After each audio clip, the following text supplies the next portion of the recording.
You're listening to the Cyberwire Network, powered by N2K. If you have the same password for a couple of years on a website, you don't know if that database could have been compromised, and then the company never made it publicly known that they had lost 1 million user accounts. So it's always wise to just rotate your passwords.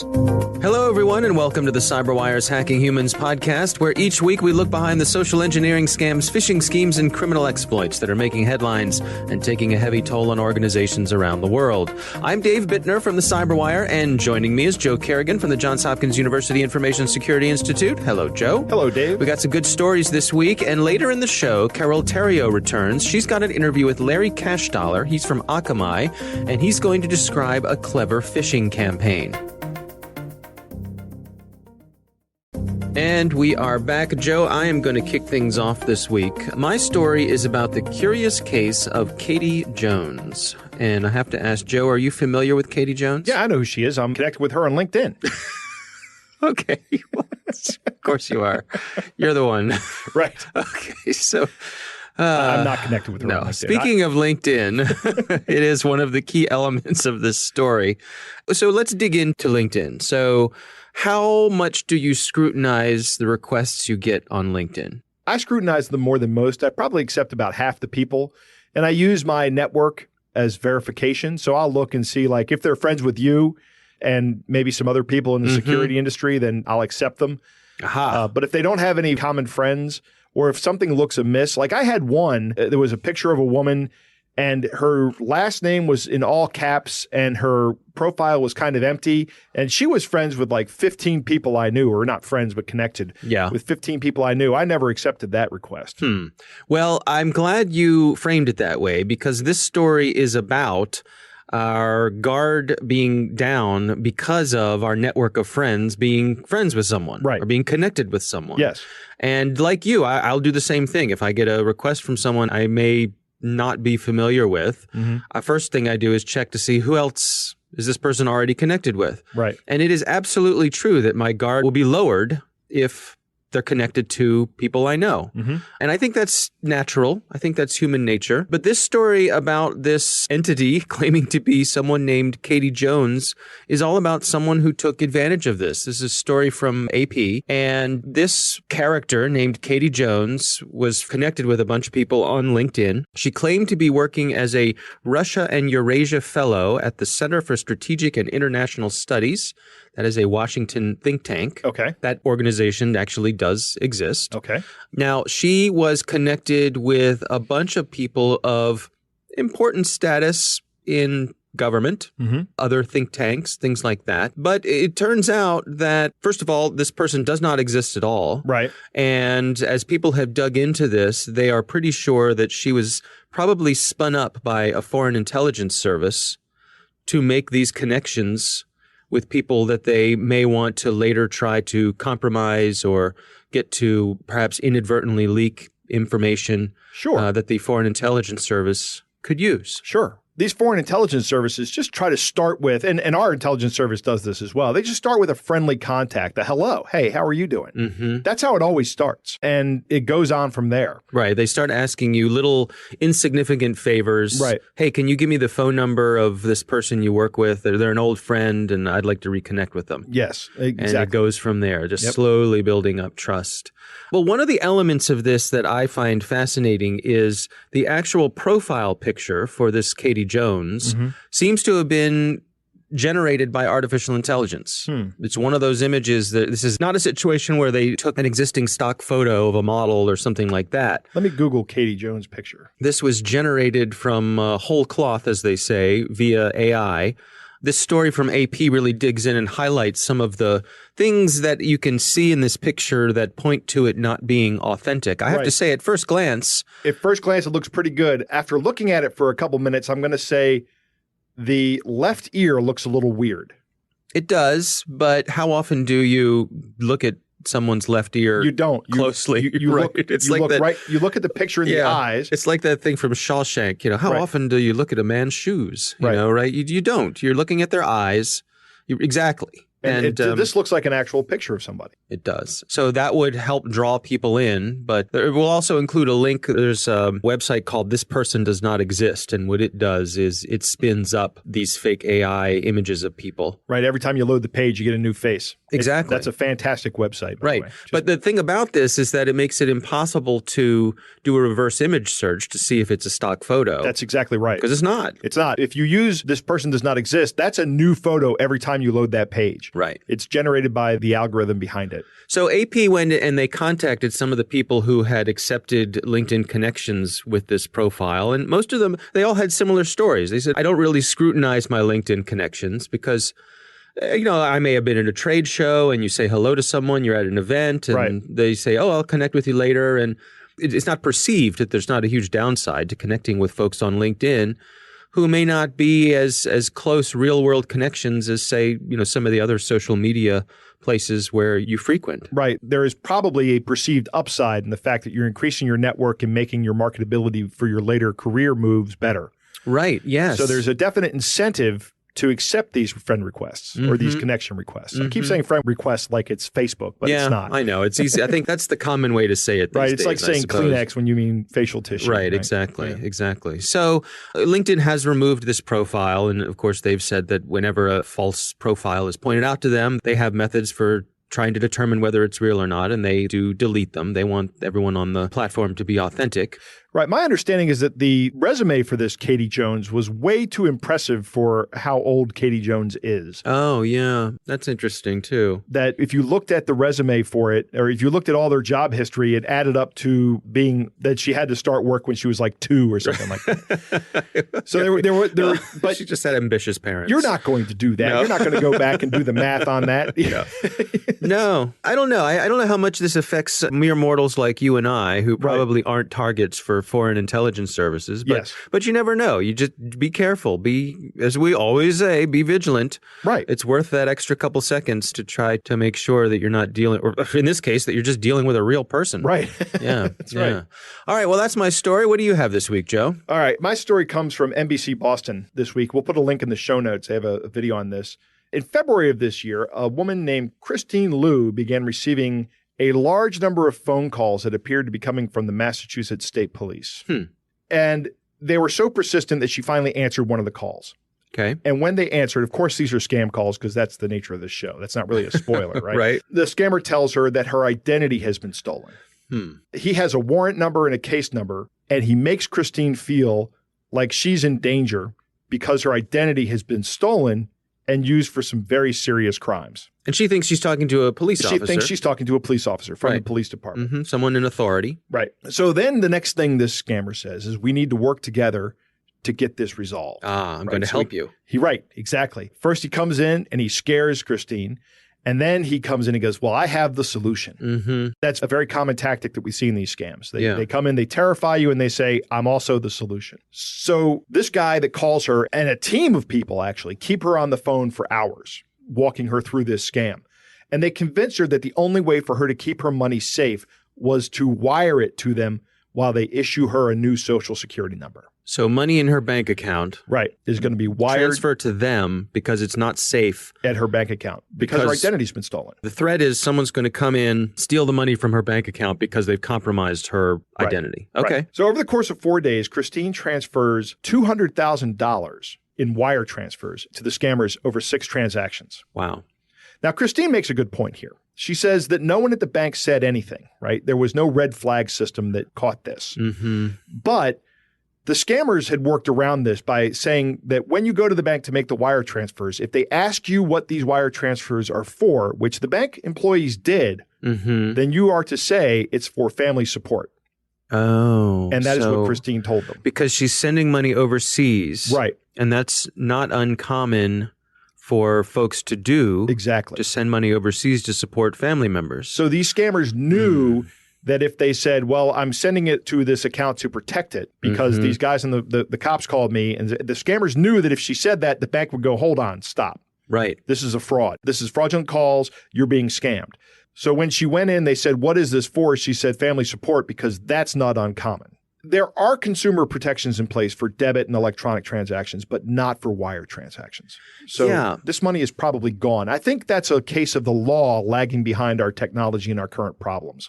Right. It's both a feature and a bug, right? Because especially internationally, I suppose there are benefits to not being able to claw money back that's been transferred. Yes. Because then you open yourself up to bad guys clawing money back that's been transferred. Exactly. Here's a trivial example. You've sold something on eBay, and maybe it's a $1,000 item. Yep. You send it to them.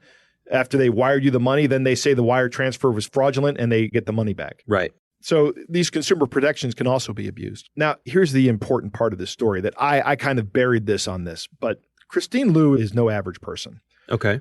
She is an associate professor at Harvard Medical School. And I think it's safe to say that Christine is possessed of above average intelligence. Right? Mm-hmm. Yeah, Harvard Medical. Yeah. They're no slouches. No, I mean, they're no Hopkins. But, right. Well, yes. Who is really, right? Exactly. So I wanted to say something to Christine that if she's listening, I doubt she listens to this podcast, but if she is, you're my hero. Okay? Not many people would come out and discuss this publicly like she has. And this has to be terribly difficult to come forward and to share your story. But by doing so, you are helping so many people not fall victim to this scam. Yeah. This has to happen more often. When somebody gets scammed, the first inclination is to be embarrassed. It's the natural order of things. It's why these scams continue to work. If we start opening up and talking about our own faults and talking about how things have worked on us, I think as a society, as a community, global community, we'll be better off. Support people to remove that shame, remove that sense of shame. Right. Remind them if you tell, you're going to be celebrated for sharing these stories. You're not going to be shamed. Right. And we shouldn't be shaming this. Christine's not dumb. We talk about this often. We talked about the guy from Australia who got scammed out of $200,000. Somebody went so far as to generate a fake website that looked like he was making money. These people are not stupid. They're possessed of at least average intelligence or somehow higher than average intelligence. That's where the money is, right? Yeah. Smart enough to have socked away $200,000. Right. Yeah, exactly. Just that. I mean, that's got to be above average. Yeah.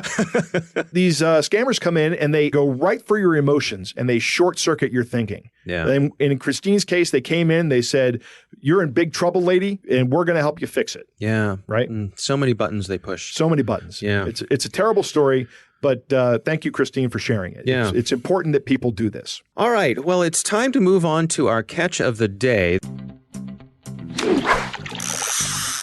This one came to us from someone who goes by the Twitter handle MOS6502, which will have some meaning to folks from the old 8-bit microprocessor days.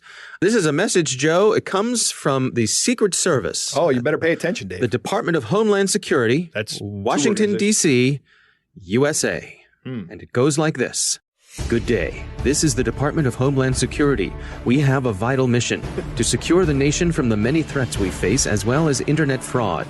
This requires the dedication of more than 230,000 employees in jobs that range from aviation and border security to emergency response. From cybersecurity analyst to chemical facility inspector, our duties are wide-ranging, but our goal is clear. Keep America safe. We are happy to inform you that your funds valued at $10,700,000 U.S. state dollars have been approved by the Treasury Department of the United States. Kindly get back to us for further directives. Note, do not reply to any email that comes from the FBI Director Christopher A. Wray. The FBI Director does not email people. He will rather send an agent to your doorstep in person. Do not fall a victim of scam again. A word is enough for the wise. Thank you. Have a good day. James M. Murray, Director, Secret Service. That's awesome. I mean, first off, they're actually telling you right here in the email that the federal government will not call you or email you to arrest you. We will actually show up at your doorstep. Well, and I love how he's kind of throwing a rival agency under the bus. Right. Like those, this is from the Secret Service. Those punks over at the FBI, they're probably going to try to scam you. So don't fall for it. They're going to show up at your doorstep, or little interagency rivalry thrown in the mix here. So this is just another scam. It looks like the Nigerian prince scam. Hey, we've got this $10.7 million we want to by the authority of the United States. Yeah, they have the money, right? No explanation for why they'd have these funds for you. Why would the government want your help? I mean, the government, they go through more money than this in a minute. The Secret Service is keeping America safe. Right. And part of the way they do that is by making sure that people who have an extra $10 million laying around don't forget about it, that it's properly distributed to them. So there you go. Thank you, James M. Murray, Director of the Secret Service. All right. Well, that is our catch of the day. Coming up next, Carole Theriault returns. She's going to interview Larry Cashdollar. He's from Akamai, and he's got some news about some pretty clever phishing campaigns. And we are back. Joe, it's great to have Carole Theriault back on the show. She recently spoke with Larry Cashdollar. He's from Akamai, and he's got some news about some clever phishing campaigns that people should be aware of. Here's Carole Theriault. So, phishing campaigns. I hate them. The security experts out there hate them. Everyday folks that use computers hate them. The only people that seem to like them are those that try and make money out of them. And they're constantly innovating their tactics to try and dupe us into falling for their schemes. Larry Cashdollar is an Akamai senior researcher. He recently discovered a phishing email that tries to scoop up the victim's Facebook and Google credentials using a rather novel approach, Google Translate. Now, Larry was kind enough to walk us through how the phishing attack was constructed. And this is important because it's this kind of knowledge that will help us keep our eyes peeled if this type of attack actually targets us. My first question to Larry was to set the scene. So where was he when he first received this phish email? I just happened to be actually sitting and waiting for my son. He was in basketball, and I was checking my email. It wasn't in my spam box, which is usually where I check first for interesting tidbits. It was actually in my inbox. So this phishing email had made it past the spam filters for Gmail, and it was telling me that my account had been logged in from a IP address somewhere in Russia. And at first glance, I thought this email was fishy, but my brain was like, you should check into this. Maybe it's legit. So at that point, I clicked the link and saw it had redirected me to Google Translate. And I'm like, well, that's not normal. And was asking me to log into my Gmail application. And I thought to myself, well, that's neat. I've never seen a phishing email redirect through Google to make it look like it's a legit. All right. Okay. So let me slow this down. So you get this email and it's saying someone has logged into your device from a different account or a different location than you were actually at. So that raised your suspicions right away. But what was weird for you is it then went to Google Translate. Yes. It redirected me through Google Translate, and it was actually Google Translate was loading the phishing site through it. And the site itself didn't need translation. It just looked more legit with the Google Translate domain at the top of my browser.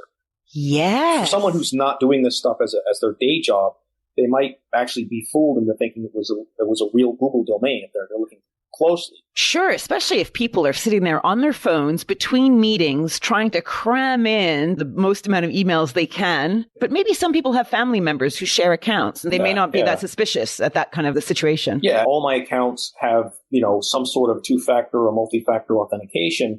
So to me, to get that email was sort of like, okay, if someone's gotten my password through, some sort of SQL compromise for Google or Gmail, then I should at least have, a second factor of authentication on my account. So I should be getting a text about now, which I didn't get. So at that moment, I'm like, okay, this is an interesting fish. Right.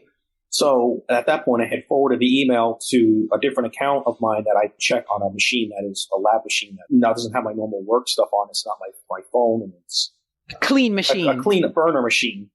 Right. Burner machine. I like that. And started looking at the actual phishing email itself and then the site that it was trying to redirect me to, and then realized that it was actually, the sole purpose of them using the Google Translate was to try and trick the user into thinking it was a legitimate request from Google to change my password. Yeah, I wasn't exactly sure what was going on because I'd never seen that before. And then once I got it onto a different machine and was able to look at it closely without looking at it on an iPhone or something, I realized what the guys were actually up to doing. And so what would happen, I'm guessing, of course, you didn't fall for this, but what would have happened had someone fallen for it and actually entered their Google credentials on that Google Translate page that had been displayed? Well, in this case, what would have happened was the page redirected to the phishing site. In my case, I would have gotten, at some point, I'm assuming they would have tried to use those credentials to log into my account, or they would have sold them on the dark web. But I would assume at some point they would have tried to log in that account and change my credentials. And in my case, I would have gotten a message on my cell phone saying, hey, someone's trying to log into this account and do you approve of it?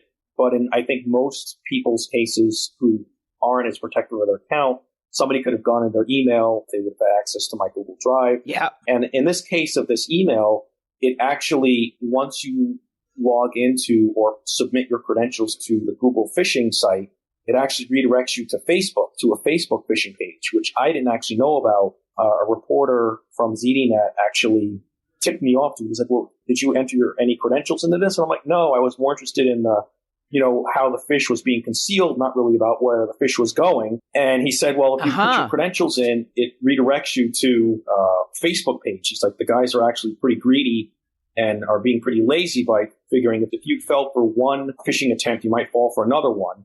And, maybe some not so internet savvy users would think, I need to log into Facebook now after logging into Google, when most people are like, wait, I just logged into Facebook. Why would I need to log into Google? Yeah. I bet it works, though. Oh, I'm sure. Yeah, I bet there are people that think, oh, God, Google caught it, and now, they work with Facebook. I can just imagine this weird tangential, like all the systems are trying to reset to protect me. I'm sure, it's worked on people who think something's fishy about logging into both Google and Facebook for one single request. So, and I imagine if they're doing it, then it has worked in the past. It's a lazy tactic, but it must be a successful one. Do you think that this particular fish was kind of spray fish, so you were not targeted as a particular user? I think what happened was, with all of these massive data breaches and these password and email address dumps, where there's a billion user credential database, I think now they have an enormous email list. I know throwaway passwords of mine have been compromised along with my email address. Mm-hmm.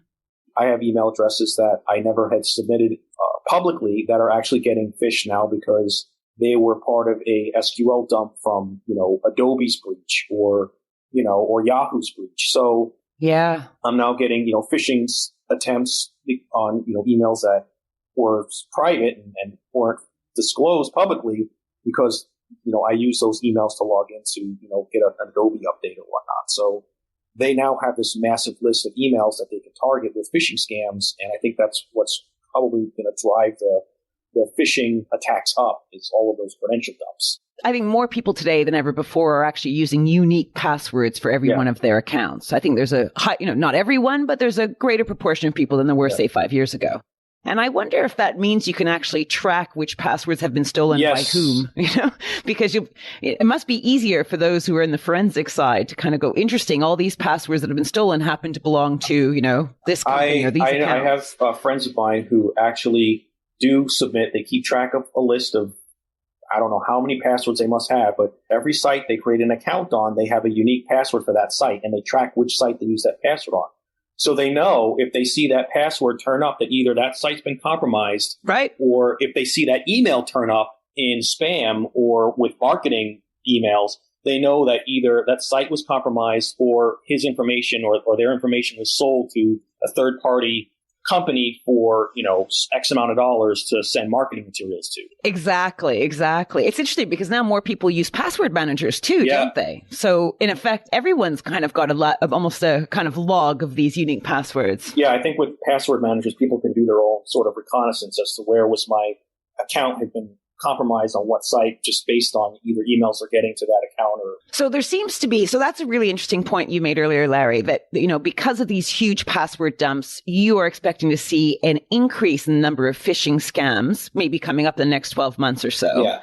We're also reading of increased targeted phishing attacks where they're actually doing some recon on the people that they're going after, targeting a specific type of person. Maybe they have more money or they have access to the correct accounts, for example. Right. I mean, let's say I was targeting Akamai.com, Right. the company I work for. You could go through the list of emails or pull down one of those billion user database dumps and look for Akamai email addresses.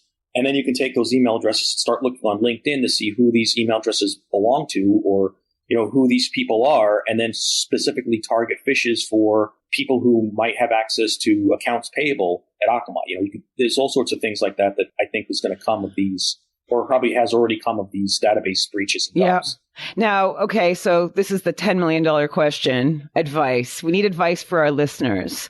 What can you tell them? What kind of things can they do to better protect themselves against these types of fishes?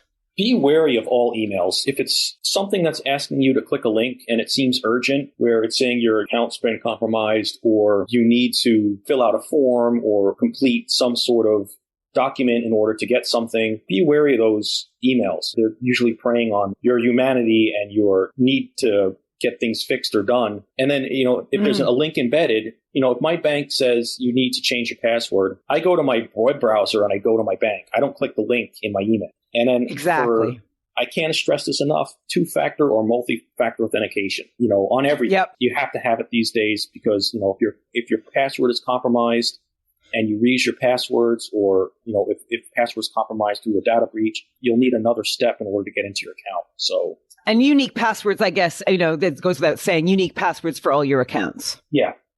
One password per account.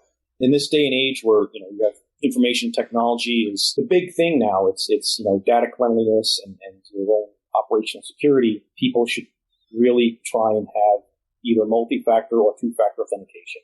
Yeah, I drink the 2FA Kool-Aid as well, or multi-factor Kool-Aid as well. Yeah. What do you think about people regularly changing passwords? Do you think that's something that's advisable, or? I think, changing your password every couple of months is a good idea. I try to do it more often than I should, but just for due diligence, just if you have the same password for a couple of years on a website, you don't know if that database could have been compromised and then the company never made it publicly known that they had lost 1 million user accounts. So it's always wise to just rotate your passwords. So that was Larry Cashdollar, a senior researcher at Akamai.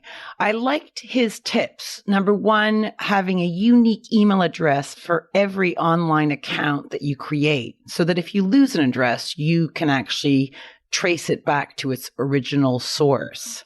That's clever. And although changing passwords regularly, maybe, every 6 months, year, or 5 years, fell out of fashion for many security experts, I think Larry's argument holds water as to why it's a good idea. After all, none of our data seems very safe out there these days.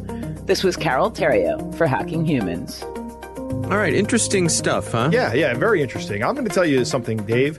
If something gets through my spam filters and says that one of my accounts at one of my institutions has been accessed from Russia, that gets my attention immediately. Right. That's a pretty good phishing technique. Yeah. I'm going to be more cautious, but it is something I'm not going to ignore. I'm going to pay attention to that message. Mm-hmm. Using Google Translate is a very clever way to obfuscate a malicious website. You and I did this while we were listening to the interview. You can create a link that loads up any page you want, and the domain that your website goes to is a Google domain. Right. So if I loaded up a malicious Gmail phishing page and you went to it, you would be going to a Google page and think that you were entering your information into Google's web page, but you would not be. Yeah. Right. So it has that legitimacy of Google right at the beginning of the URL. That is very clever. Mm-hmm. I wonder if Google is aware of this and doing something about it. Yeah, it'd be nice if they had some way to flag it, because you suspect Google would know, or would at least have a lead on suspicious websites. Right. But yeah, interesting. I like that Larry has a burner machine. I don't have a physical machine, but I do have a VM that I use like this. It's not an ideal solution because any malware knows it's in the VM. A lot of malware does. Not any malware, but a lot of it does. And actually, I'm not trying to download malware, but I will go to links in a VM, like a Linux VM. Because usually these malicious links are not targeting Linux machines. They're targeting Windows-based machines. That's right. I like how this website, some other researchers contacted him and said that after you enter your Google credentials, it goes to collect your Facebook credentials. If you're going to swing for the fences, right? So, yeah. Larry calls this lazy. I mean, yeah, maybe it's lazy. And I guarantee this worked on a certain percentage of the people that went to it. They collected some Facebook credentials as well. Yeah. that happened. Yeah, we got you once. Right. Let's see if we can get you again. I'll bet you if you enter your Facebook credentials, it takes you to another place. Right, yeah. Right. These huge password dumps like Collection 1 or these aggregations of passwords are making it a lot easier to do these phishing attacks.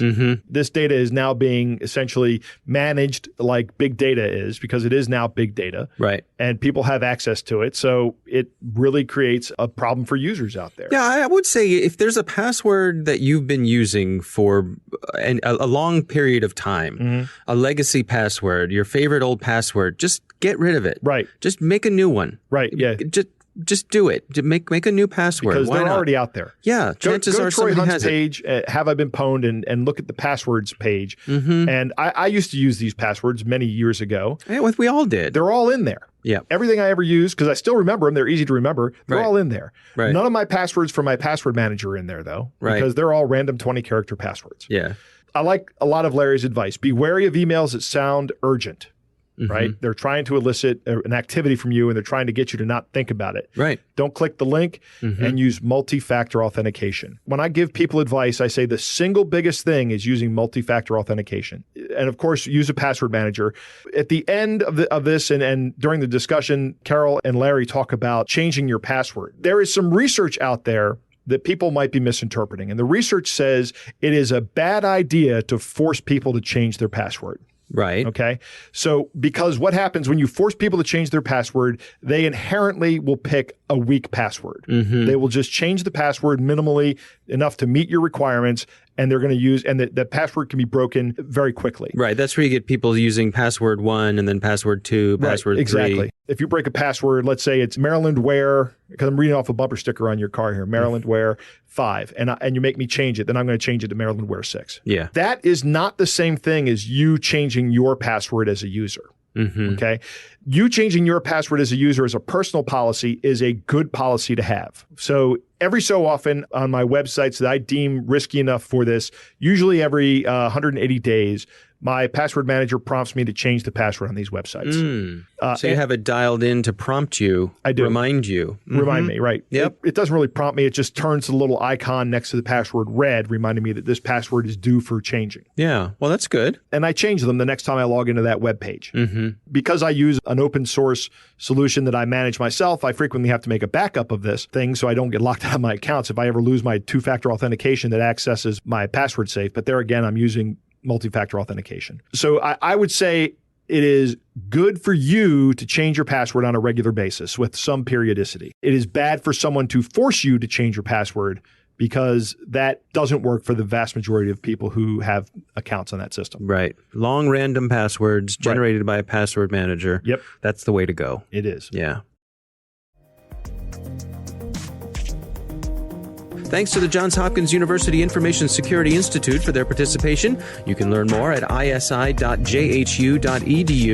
The Hacking Humans podcast is proudly produced in Maryland at the startup studios of Data Tribe, where they're co-building the next generation of cybersecurity teams and technology. Our coordinating producer is Jennifer Iben, and our amazing CyberWire team is Stefan Vaziri, Tamika Smith, Kelsey Bond, Tim Nodar, Carole Theriault, Nick Velicki, Bennett Moe, John Petrick, Peter Kilpie, and I'm Dave Bittner. And I'm Joe Kerrigan. Thanks for listening.